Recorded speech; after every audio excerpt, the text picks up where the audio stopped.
नमस्कार, दैनिक shift time में आप सभी का बहुत बहुत स्वागत है। एक दिल दहला देने वाला मामला। इंसान कितना गिर चुका है, इंसानियत को गिराने की लगातार हरकतें सामने आ रही है, इंसानियत को शर्मसार कर देने वाली हरकतें आ रही हैं कि जहाँ पर हमारी बहन बेटियों और अब छोटी बच्चियों को भी ये हवस के दरिंदे, हवस के भेड़िए नहीं छोड़ रहे। हम अपनी जनता से निवेदन करते हैं, जिनके घर में भी बच्चियां हैं, छोटी बच्चियां, उनका ज़्यादा ध्यान रखिएगा, पूरी तरह से विजिलेंट रहिएगा। आप नहीं जान सकते कि किस बहरूपिया बनकर कोई आपके सामने आएगा, आपकी बहन बेटियों बच्चियों पर गंदी नज़र रखेगा। आपकी बड़ी खबर जो आ रही, जिसे सुनकर आपका कलेजा भी मुंह तक आ जाएगा। पड़ोसी ने यूपी यानी कि बताना चाहेंगे, पड़ोसी ने 4 साल की बच्ची को चॉकलेट का लालच लेकर उसके साथ बलात्कार किया और फिर ईंट से मारा। देखिए, दरिंदगी की सारी हदें पार कर दी हैं। ये मामला जो है उत्तर प्रदेश के कानपुर में है। एक 4 वर्षीय बच्ची के साथ उसी के पड़ोसी ने बलात्कार किया और विरोध करने पर उसके सिर पर ईंट से कई बार वार किया। घटना कानपुर नगर जिला के घाटमपुर के में मंगलवार शाम को ही लड़की के पिता के अनुसार शाम करीब 5:30 बजे वह पास की ही एक दुकान पर गई थी। दुकान के पास ही उसी मोहल्ले का एक युवक लड़की को चॉकलेट देने के बहाने बहला फुसलाकर दुकान के पीछे बने मंदिर में ले गया। जब बच्ची दर्द से चिल्लाने लगी तो आरोपी ने उसके मुंह में पत्ते ठूंस दिए। जब बच्ची रोती रही और विरोध करने से थक गई तो आरोपी ने पास में रखी ईंट से उस पर कई वार किए। इसके बाद वह बच्ची को लहूलुहान हालात में छोड़कर वो दरिंदा भाग गया।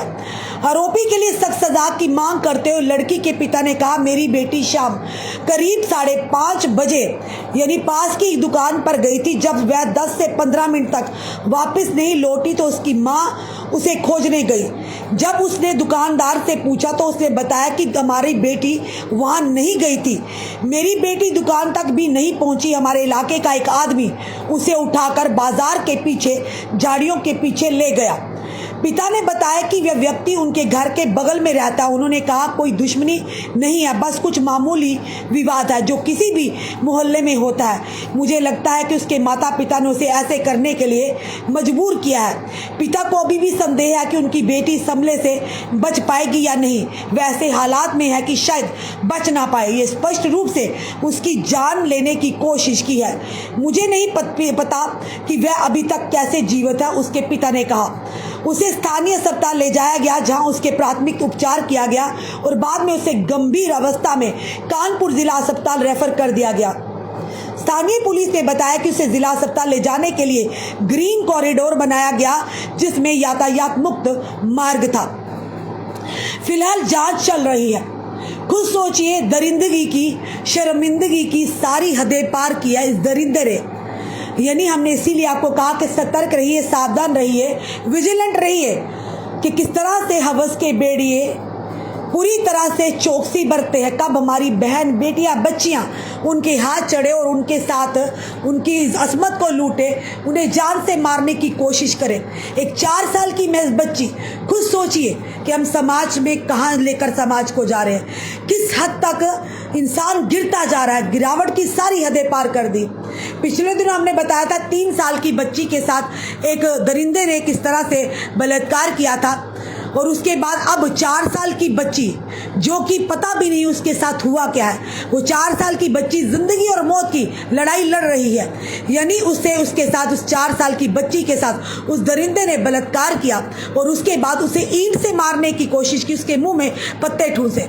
अब माता पिता रो रो कर बिलक बिलक कर फरियाद कर रहे हैं कि पता नहीं उनकी बच्ची बचेगी या नहीं बचेगी। आप भी दुआ कीजिए, हम भी दुआ करते हैं कि वो बच्ची बच जाए, पर ना जाने और कितनी ऐसी बच्चियां, ना जाने कितने ऐसे मासूम फूल जिन्हें कुचलने का लगातार ये दरिंदे, ये गंदी मानसिकता रखने वाले लोग इस तरह की घटना को अंजाम देते हैं। ये बड़े ही दुर्भाग्यपूर्ण, जहां पर एक तरफ देश के प्रधानमंत्री हमेशा बहन बेटियों के लिए अच्छी सोच रखते हैं, उन्हें साक्षर करने की बात करते हैं, उन्हें आत्मनिर्भर बनाने की बात करते हैं, और वहीं पर ऐसे दरिंदे जहां पर ये नारा है बेटी बचाओ बेटी पढ़ाओ, माँ बाप बेटी को बचाए, बचाकर उन्हें पढ़ाएं, पर ऐसे दरिंदों से उनकी असमत को कैसे बचा सके, ये बड़ा ही सवालिया निशान है। आखिर कहाँ चली जाती हैं बड़े बड़े जो महिलाओं की बात करती हैं, बच्चियों के संरक्षण की बात करते हैं, उनकी सुरक्षा की बात करते हैं। जब इस तरह के मामलात आते हैं तब कोई भी NGO ऑर्गेनाइजेशन इतनी सख्ती के साथ सड़कों पर क्यों नहीं उतरते,